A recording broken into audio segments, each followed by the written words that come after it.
I'm building a simulator downstairs, but a large concern in this is making sure that it can go back upstairs. I'm sure it can expand so big that it can no longer fit through the door, so I'm going to build my simulator in sections. Part of how big these sections can be is dictated by the door slot. In this video, I'll show you how big my sections can be while still fitting through my door, and kind of my concept behind it.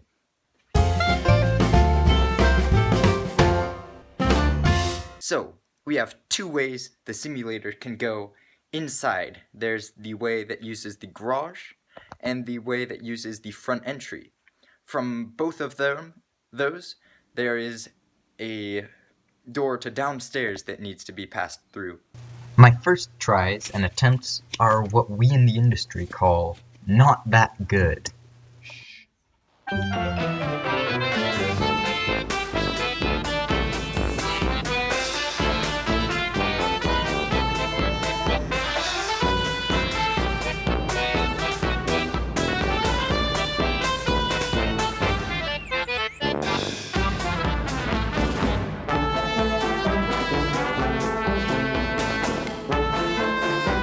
We have this pile of wood here, and I'm gonna cut a square, kind of hula hoop, that's 40 inches by 32 or 30 or 28.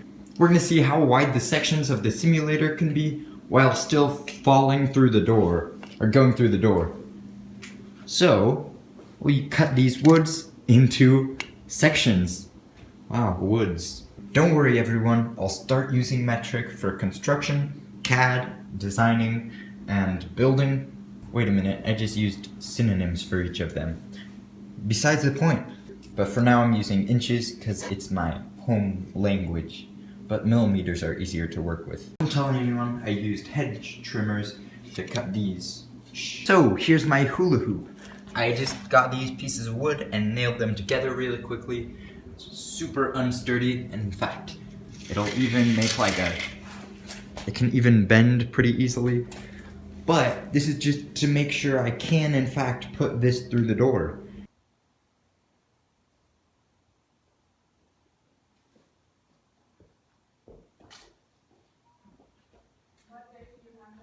As you can see, it doesn't fit through. I'm gonna do something called try again. It's what all the crazy people are doing these days. What I went ahead and did was I went and just squoze it kind of like this to see the minimum width the simulator sections can be to fit it through the door.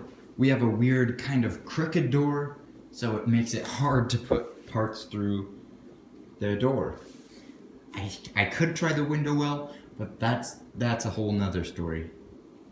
So I'm just trying with these different lengths to get these pieces of wood. We can even call them shims, because that sounds engineering. But so I'm just making different lengths, putting them through the door, making sure these sections fit downstairs. That's the name of the game. It doesn't fit. I should have done this a while ago. This piece of wood is 1 inch wide, and instead of having squares like this, and having to cut the piece of wood and recut it, I can just do that.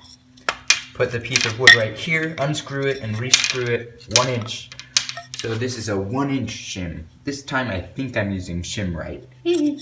So I've determined that if you want to get something 26 inches wide through the door, that's 48 inches long, you need to take off the door.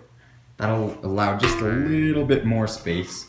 And then to just barely get it through is 25 inches, and that's scraping the sides. So I'm gonna make them 24 inches, and that'll be a lot better. I won't slack.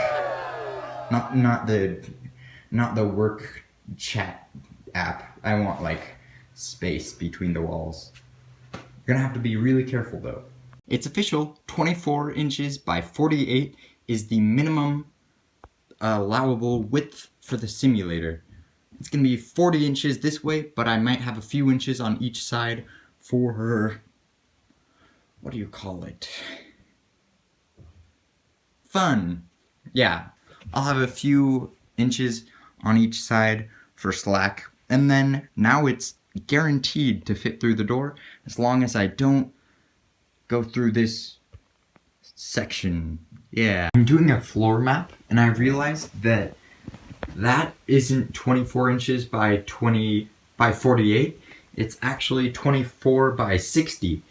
So it was too big, and so I can possibly go a little bit wider, though I do like it being 24 inches because that's easy to go with on Imperial. It's 2 feet. But I think I'm going to go to metric anyway, so it won't matter. So here's how big the simulator is going to be. These are all the separate sections that will come together as a one simulator. For reference, you'll see the pilot's chair right there, maybe the co-pilot's there, and the panel right there.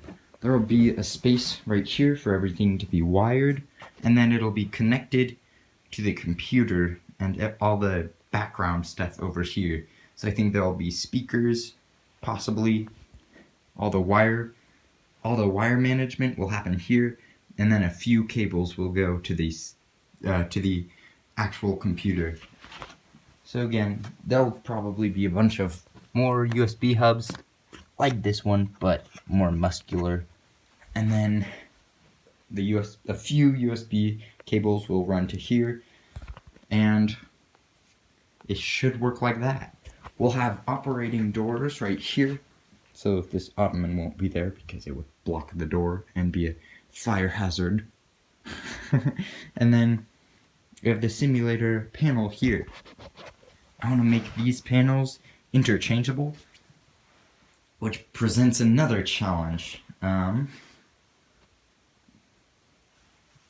Yeah, it's possible that I could have a different section for each panel. So an older Cessna could just have its older panel, which would be super cool. Or I could remove the panel itself, but then that would make there need to be much better wire management on the panel itself. So that's certainly something I need to think about. I want to have a lot of this modular and be able to change out panels, change out instruments, possibly change out, just change out components. Like if I want different throttles, maybe I could possibly change those out. I want everything to be changeable, kind of like the real aircraft, but better. So this section right here looks a little bit useless, but it'll actually hopefully be useful. It'll be kind of a cart, a home base. There'll probably be like a little kit for repairs in any extra space, but I don't imagine it being too vacant. There'll be the computer, especially because I don't think I can fit it right here practically while having good cooling, so I'll want it over here. And it'll also be good for electronics, so I can have a bunch of buses for electronics, and it'd be even cool if the avionics master switch maybe ran to those. I'm not quite sure, but yeah.